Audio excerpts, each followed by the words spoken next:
Yes, please. I was a communist, and when we were invited to speak, we wanted to get out the vote in San Francisco. I know this And, story. huh? I said, I know this story. Well, well, yeah, there is, uh, and I'm the only white person for like half a mile around, and Yes. and all of a sudden I'm realizing that, and this is not a Catholic church. This is like in Catholics, there's no such religion. You listen in church, and if you say something loud, you get a slap on the side of your head. Um, but here, people are talking and shouting and singing, and there's a band, and they're laying down a heavy beat, and it's it's joyful. And Mm. I have to give a talk, a 3-minute talk, and this is a big honor to get offered the pulpit by Reverend Kendrick. And but as I go up there, all of a sudden I remember some years previously I had been walking outside a middle school in San Francisco, and there was a group of girls, mostly black. And as I walked by, I heard one of them say, "Ew, he's gross." And it was just like one of those things of like, oh, I'm just getting hit.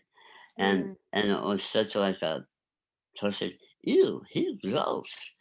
So I had stuck that with me, and it's the kind of thing you wake up at 3 o'clock in the morning and you say, ew, he's gross.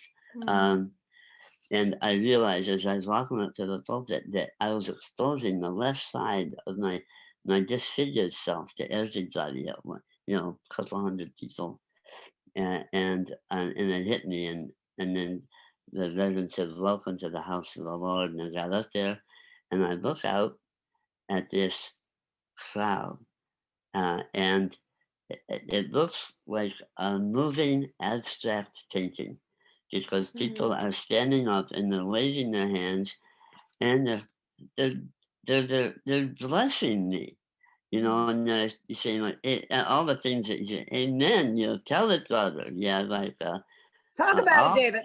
yeah, it's kind of like, Right. yeah, dang it, do it on, come on, brother, you know, Mhm. and and That's what a lot of me and hers conversations were like. and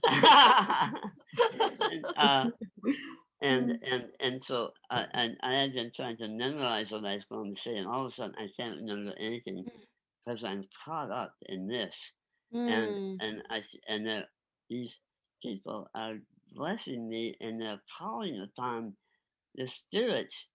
They're like encouraging me, and it's Mm. just like impossible to resist.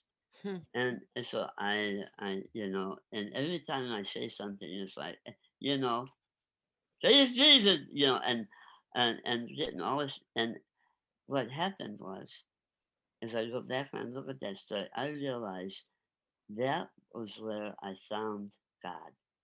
Not, oh shit, this makes me sad to think about it. It was so moving. God had always been like you better be a good boy. Mm. You're going to go to hell. And all of a sudden, it was a whole different God. It was like Mm. God holding me up. It was God Mm. carrying me, lifting from the low, not pushing down, lifting, Mm. carrying, blessing. So good. And, I say, that was a moment when I realized what the rest of my life could be. Right then. Mm. What Wow. a gift. So I'm looking back at the gifts that I have been given. Like that moment with David, that moment in the Third Street Baptist Church in San Francisco. God.